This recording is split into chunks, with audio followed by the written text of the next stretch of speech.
card? There it is, you got it. Piece of cake.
Welcome to Off the Grid with Skantar. we're going to be showing you how to run your own homebrew power company.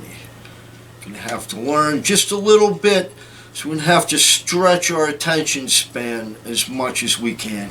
Sometimes you can't find somebody's attention span with a microscope. So try to take a deep breath and hang in there. Knowledge will forever govern ignorance, and a people who mean to be their own governors must arm themselves with the power which knowledge gives, said James Madison. John Wayne said it like this: life's tough, it's tougher if you're stupid. So we're going to learn something. We're going to sift out the bullshit, we'll repel the bullshit, and we're going to pull out a can of whoop ass and spray it all over ignorance.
If you're going to use portable generators for your off-the-grid power supply, you need to buy a lot of gasoline.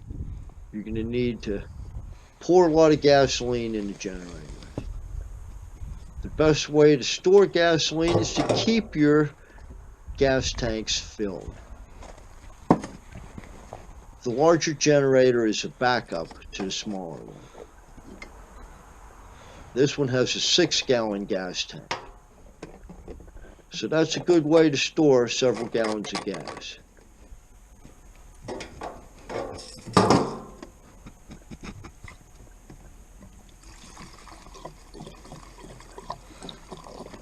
I don't need a funnel anymore. This is probably the best way to pour gas.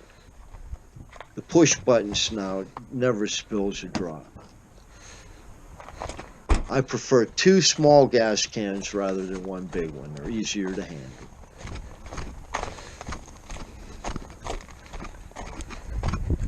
The 4,000 watt generator has a 4-gallon tank. It'll run everything but the washing machine. It just can't start the washing machine, so I have to get the bigger one for that. The bigger one is a backup to the smaller one.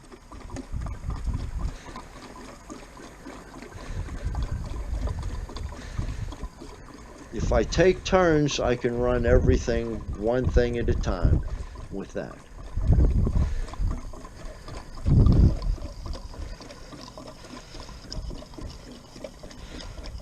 And it takes forever to fill a tank in the freezing cold. Yes, you do freeze your ass.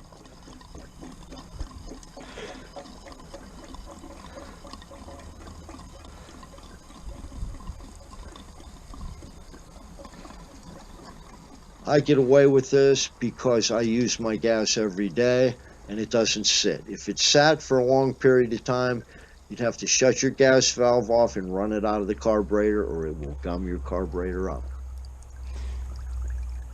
Always run your lawnmowers out of gas before you put them away. Don't leave that gas in there. It'll go bad. But I use the big one once a week to wash clothes, and that's enough. I keep a rag in my stiller can.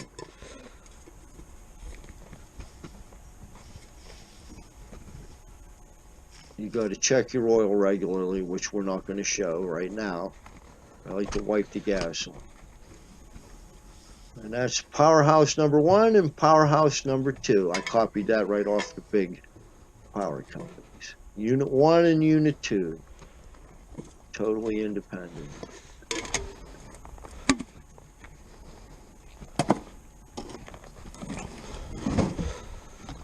And we're moving the plug to the big one to do some clothes.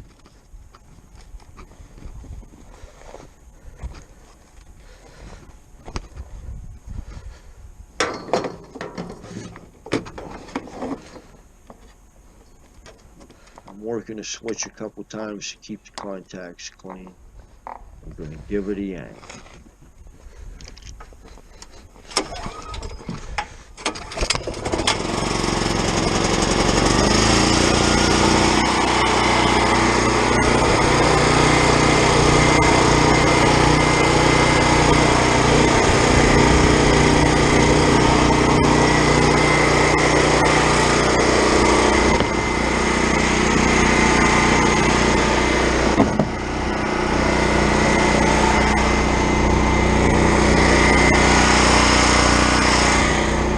Doing a little test painting on Off the Grid.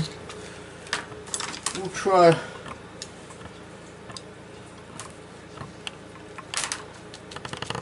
our trusty logo.